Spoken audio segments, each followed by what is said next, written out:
Dear students, make mathematics easy में एक बार पुनः आप सबका स्वागत है। आज हम किसी बहुपद के शून्यकों और गुणांकों में संबंधों का अध्ययन करेंगे। जैसा कि हम जानते हैं कि किसी बहुपद के शून्यकों की संख्या उस बहुपद की घात पर निर्भर करती है। अर्थात यदि बहुपद रैखिक बहुपद है, एक घात का बहुपद है, तो उसका एक शून्यक होगा। यदि कोई बहुपद दो घात का है तो उसके दो शून्यक होंगे, और यदि त्रिघात है तो उसके तीन शून्यक होंगे।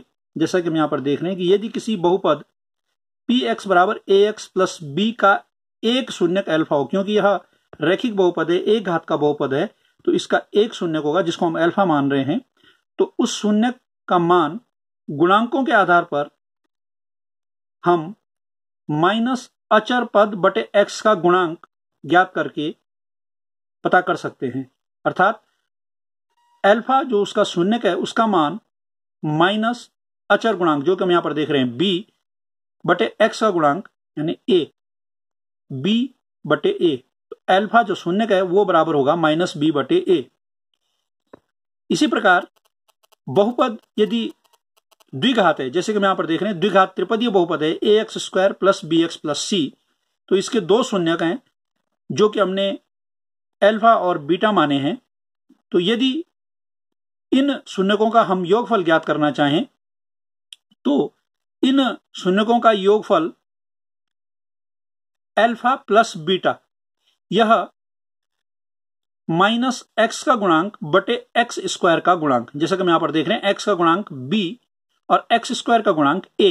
तो अल्फा प्लस बीटा जो शून्यकों का योगफल होगा वह माइनस b बटे a होगा, तथा शून्यकों का गुणनफल अर्थात अल्फा इंटू बीटा यह अचर पद बटे एक्स स्क्वायर का गुणांक के द्वारा ज्ञात किया जाएगा। अचर पद हम यहां पर देख रहे हैं c, और जैसे कि एक्स स्क्वायर का गुणांक हम देख चुके हैं a, तो जो अल्फा बीटा शून्यकों का जो गुणनफल होगा वह बराबर होगा c बटे a।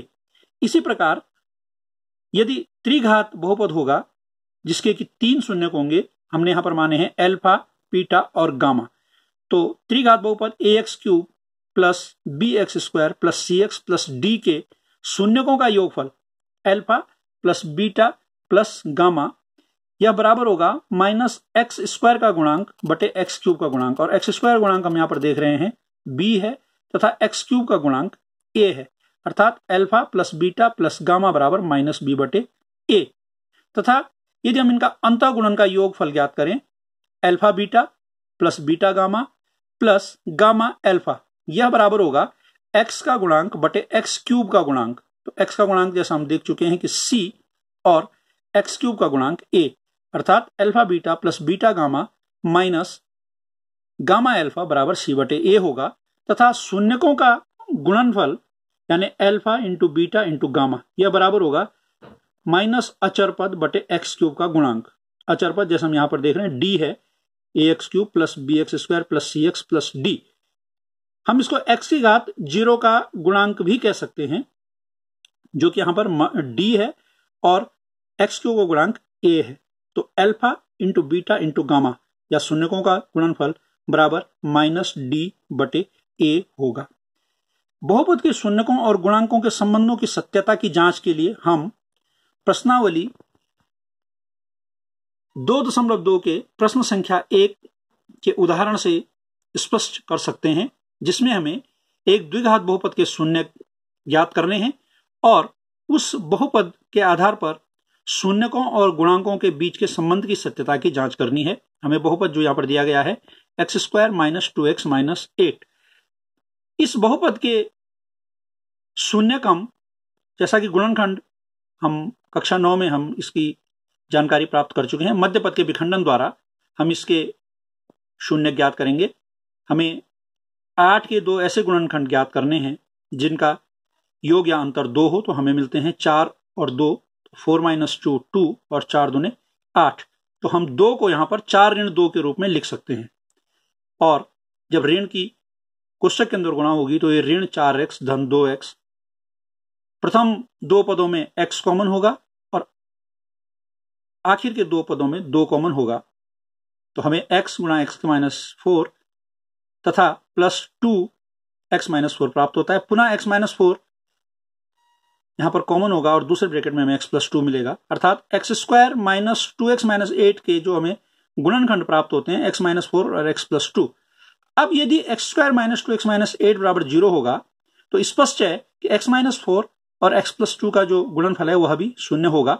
और जब किन्हीं भी दो बीजीय व्यंजकों या किन्हीं दो संख्याओं का गुणनफल शून्य होता है तो यह तो वे दोनों संख्याएं शून्य होती हैं या कम से कम उनमें से एक संख्या अवश्य शून्य होती है। तो यहां पर या तो x-4 बराबर 0 होगा या x+2 बराबर 0 होगा। यदि x-4 बराबर 0 होगा तो x बराबर हमें 4 प्राप्त होगा, तथा यदि x+2 बराबर 0 होगा तो x बराबर -2 हमें प्राप्त होगा। अर्थात हमें जो बहुपद के दो शून्यक प्राप्त होते हैं 4 तथा -2। अब हम यदि दिए गए बहुपद में गुणांकों की गणना करते हैं तो हम इसके लिए द्विघात त्रिपदी व्यंजक का जो मानक समीकरण या मानक स्वरूप है ax² + bx + c, ax² + bx + c से यदि हम x² - 2x-8 की तुलना करते हैं तो हम पाते हैं कि a बराबर 1, क्योंकि हम देख रहे हैं यहां पर x² के गुणांक के रूप में 1 है, b बराबर -2 तथा c बराबर -8। अब बहुपद के शून्यकों तथा गुणांकों में यदि हम संबंध देखते हैं तो शून्यक जो हमें प्राप्त हुए थे अल्फा + बीटा 4 और -2 का यदि हम योग करते हैं तो वह 2 प्राप्त होता है। और यदि -b/a की गणना करते हैं तो यह भी हमें 2 प्राप्त होता है। इसी प्रकार जब हम शून्यकों का गुणनफल अल्फा × बीटा 4 गुणा -2 तो 4 की 2 से गुणा होगी 8 और धन और ऋण की गुणा ऋण यानी -8। शून्यकों का गुणनफल हमें -8 प्राप्त होता है। और c/a यदि हम ज्ञात करते हैं तो c हमारे पास -8 है और 1, चूंकि a का मान 1 है तो हमें c/a का मान -8 प्राप्त होता है। अर्थात हम देखते हैं कि शून्यकों का योगफल अल्फा + बीटा हमारे -b/a के बराबर प्राप्त होता है तथा शून्यकों का गुणनफल अल्फा बीटा यह c/a के बराबर प्राप्त होता है, जिससे स्पष्ट है कि बहुपदों के शून्यकों तथा गुणांकों के बीच जो संबंध है वह यहां पर सत्य सिद्ध होता है। इसी प्रकार हम इस प्रश्न के अन्य भागों को भी हल कर सकते हैं। यह प्रश्न परीक्षा की दृष्टि से अत्यंत महत्वपूर्ण है तथा कई बार परीक्षा में 3 अंक के प्रश्न के रूप में पूछा जाता है। धन्यवाद।